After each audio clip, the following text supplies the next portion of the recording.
Hi and welcome to Alan Luthery. Welcome to this video build series where we will be building this 1x12 guitar speaker cabinet.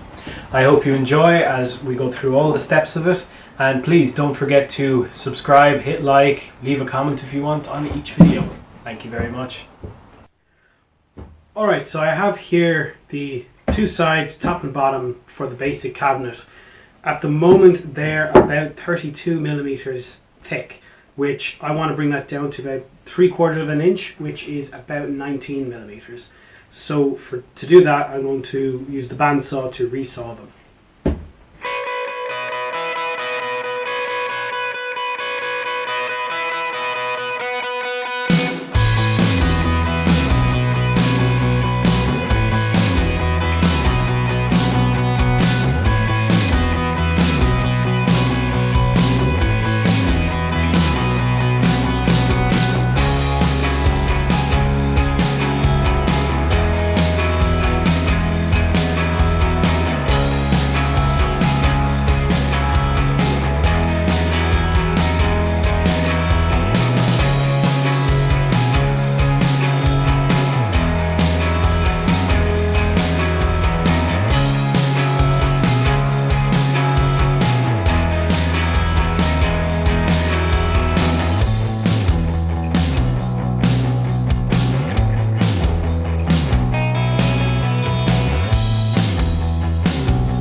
Fresh off the bandsaw. I cut them a little bit oversized because the bandsaw has a tendency to drift when resawing, for me anyway.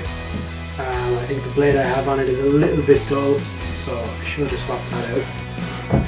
So the next thing to do then is put this through the thickness planer, put all of them through the thickness planer and have them all nice and uniform. And then hopefully we can get going on making the box joints. Alright.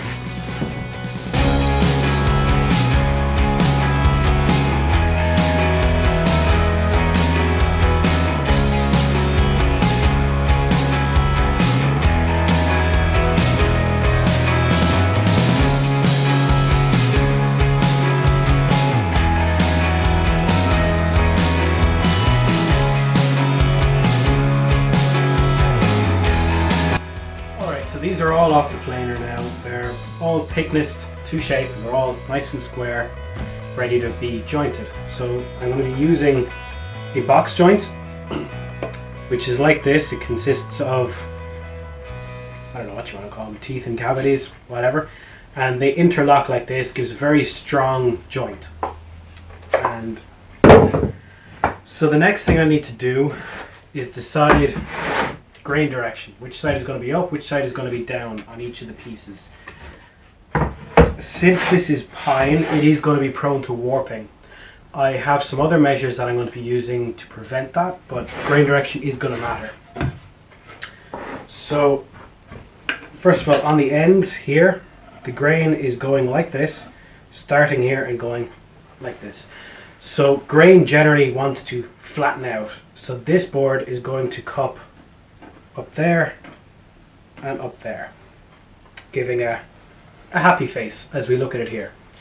So what I want to do is put this board either on the top or on the bottom like this, so it tries to cup down, but it will obviously have a side there, so it will try to cup the top or the centerpiece up.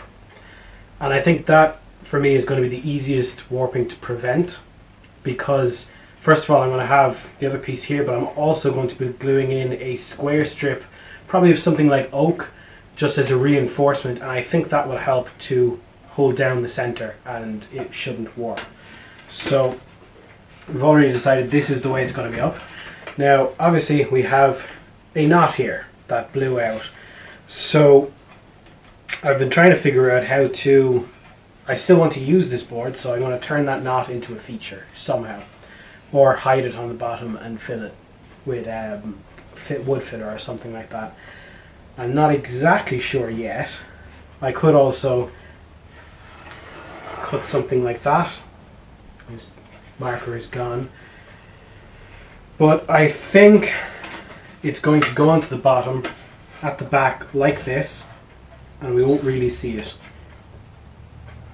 Yeah, I've just decided that's what we're going to do here. So I don't want to write on the wood because it is pine, and while it will come out with sanding, I prefer to limit that as much as possible. So this is the way I want it orientated. So this is going to be, I'm going to say base, and I'm going to say back with an arrow. So this is going to be the back, and the speaker is going to be on this edge. Okay, so that's that one done. Next, we're going to do the top. And again, it wants to flatten out that way, which will push the corners down there and there. So they're going down, so I want to orientate it this way. And there's nothing really telling about this guy, so we're just going to like that. Actually, I'm going to write in on this guy because this is exactly how I want it orientated. I want this to be on the inside.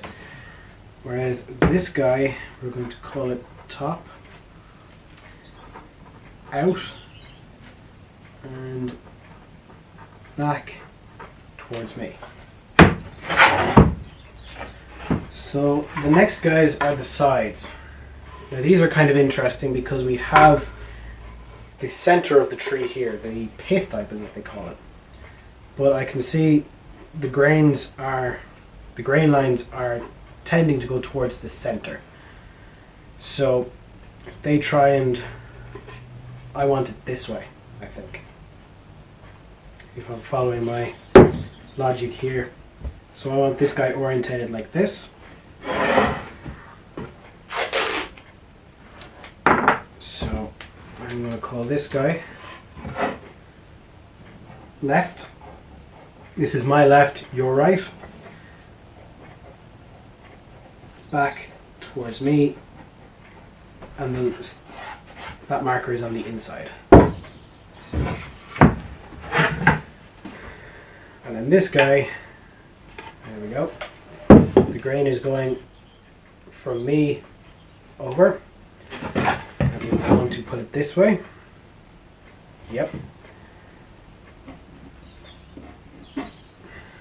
So, I'm getting confused now. It has this mess of a knot here, which I think looks a bit messy, so I want this to be the inside. How do I do that now? These guys are going down, it's pushing that guy out. Nope, that has to be the outside. Like that, okay.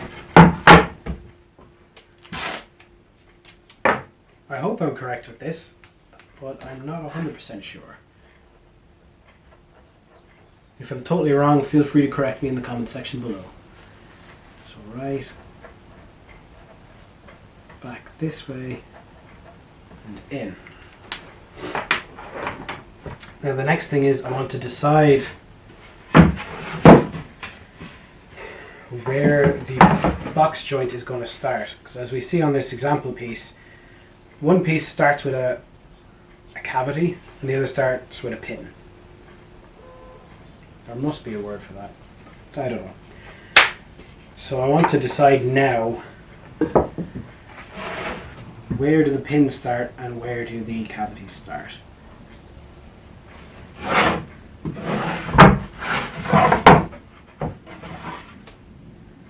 So this is there, this is there.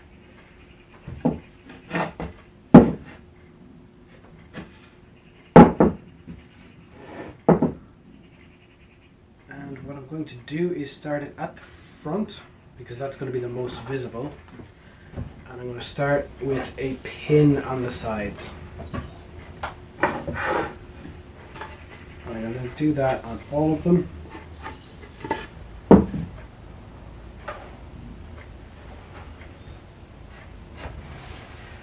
Because then I should get a more consistent view from the front of the top.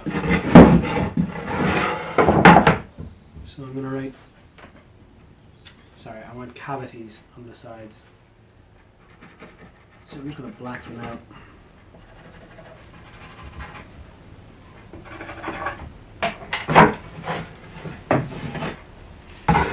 Which means then on the top and on the base, I need a pin.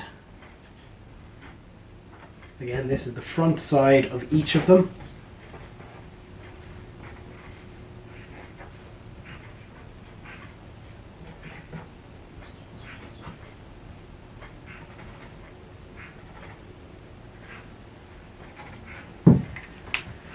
All right, I think this should do me okay.